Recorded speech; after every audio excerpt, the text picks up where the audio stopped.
Pasukan perlawanan Islam di Irak murka atas serangan Zionis di jalur Gaza. Sebagai bentuk dukungan terhadap warga Gaza, Irak tercatat telah meluncurkan serangan ganas hingga 151 kali ke posisi militer Amerika Serikat yang mendukung Zionis. Akibatnya 70 tentara Amerika Serikat menjadi korban dalam serangan tersebut. Dilansir dari Al-Mayadin pada Rabu 24 Januari, pasukan perlawanan Islam di Irak telah mengonfirmasi serangan tersebut. Pasalnya pasukannya menyerang sebanyak 151 kali ke basis pendudukan Amerika Serikat di Suriah dan Irak sejak tanggal 17 Oktober 2023 silam. Perlawanan Islam di Irak mengklaim serangan tersebut sebagai tanggapan atas pembantaian yang dilakukan entitas Israel terhadap rakyat Gaza. Adapun serangan terbaru diluncurkan pada Selasa 23 Januari kemarin. Dalam serangan tersebut, perlawanan Islam di Irak menargetkan pangkalan As-Ain al-Assad di Provinsi Anbar, Irak sebanyak 2 kali.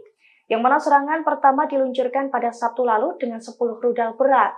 Serangan itu pun diklaim sebagai serangan pembalasan terberat dari pasukan perlawanan Islam Irak. Download Tribun X sekarang, menghadirkan lokal menjadi Indonesia.